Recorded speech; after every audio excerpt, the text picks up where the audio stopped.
चिलचिलाती गर्मी के कारण भारत में निर्जलीकरण डिहाइड्रेशन से निपटने की गंभीर चुनौतियों का सामना करना पड़ता है, खासकर बच्चों में, जहां डायरिया मृत्यु दर का तीसरा प्रमुख कारण है। हाल के NFHS5 डेटा से पता चलता है ओरल रिहाइड्रेशन सॉल्ट एक आवश्यक दवा होने के बावजूद डायरिया से पीड़ित केवल 60.6% बच्चों को मिलता है, जो जागरूकता बढ़ाने और उचित उपयोग की आवश्यकता पर प्रकाश डालता है। वही ORS प्रमाणिक मानकों के अनुरूप होना चाहिए, तभी वह लाभदायक हो सकता है। दिल्ली से डेली न्यूज online.in के लिए कुलवंत कौर के साथ मनीष सिंह की रिपोर्ट।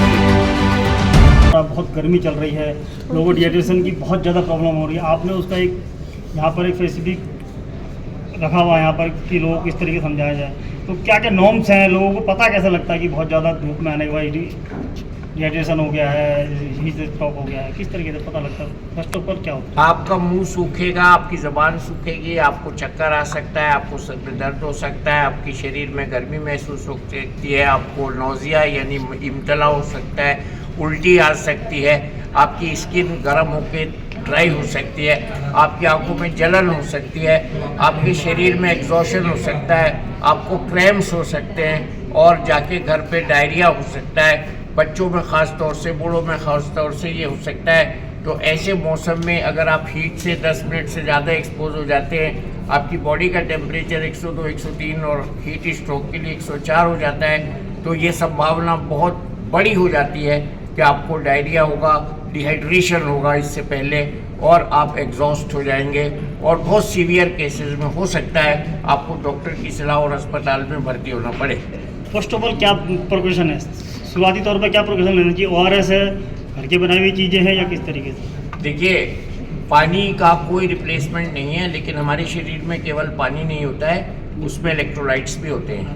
तो जैसे कि अभी हम लोगों ने डिस्कस किया है कि वर्ल्ड में सबसे पहले बांग्लादेश और इंडिया में इस बात का प्रयोग किया गया कि नस में पानी चढ़ाने से, सलाइन और दूसरे सॉल्ट चढ़ाने से बेहतर ये हुआ है, ख़ास तौर से बच्चों में, कि उनके पानी को रिप्लेस किया गया है ORS से, और WHO ने इसको मान्यता दी है।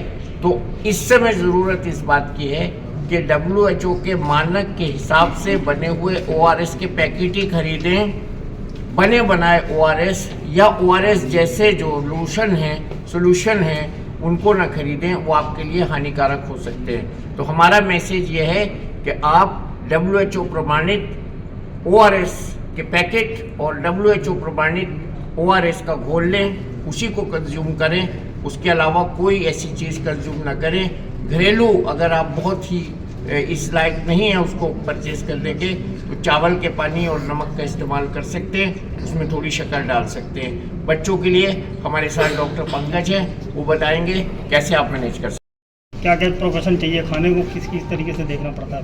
अगर तो एक तो सबसे बड़ा इम्पोर्टेंट मैसेज मैं देना चाहता हूँ कि हमारी सोसाइटी में एक तरह का एक मिथ है कि जब डायरिया बच्चे को हो गया तो उसको खाने को नहीं दिया जाए। तो जैसे लगता है कि डायरिया आप खाने को दोगे तो डायरिया बढ़ जाएगा, इस मिथ को हमें तोड़ना है। हम चाहते हैं छोटा बच्चा है, माँ के दूध पे है तो माँ का दूध कंटिन्यू करें, खाना दे रहे हैं तो खाना देते रहें, और बल्कि हम कहते हैं एक एक्स्ट्रा डाइट उसको दें ताकि उसकी बॉडी में पोषक तत्वों की कमी नहीं हो।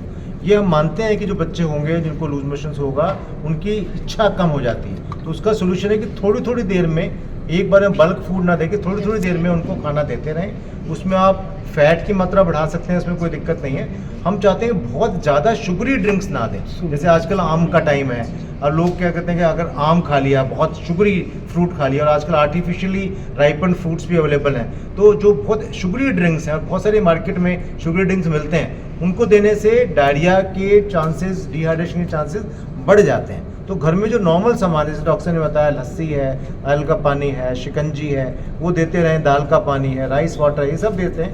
नॉर्मल खाना सब कुछ आप खिला सकते हैं, एक्सेप्ट समथिंग विच इज, मान लो मिठाई खिला दिया आपने, उसको आपने आम दे दिया, जूसेस दे दिए, वो नुकसान करेंगे जो जिसमें शुगर ज़्यादा है। अदरवाइज नॉर्मल खाने में कोई परहेज नहीं है, बल्कि हमें एक एक्स्ट्रा डाइट बच्चे को देने की कोशिश करनी है, और बच्चा माँ के दूध पे है तो डेफिनेटली उसको कंटिन्यू करना है। लगातार वीकनेस भी बहुत ज़बरदस्त आने शुरू हो जाती है एकदम, उसको इम्पावर करने के लिए क्या तरीका, वो क्योंकि weakness- अगर खत्म हो जाए डायरिया खत्म भी होता है लेकिन वीकनेस बहुत ज़्यादा रहेगा। तो इसलिए हम कहते हैं कि जो मैं आपको एक्स्ट्रा डाइट की बात कर रहा हूँ, डायरिया खत्म होने के 2 हफ्ते तक एक्स्ट्रा डाइट उसको देते रहें।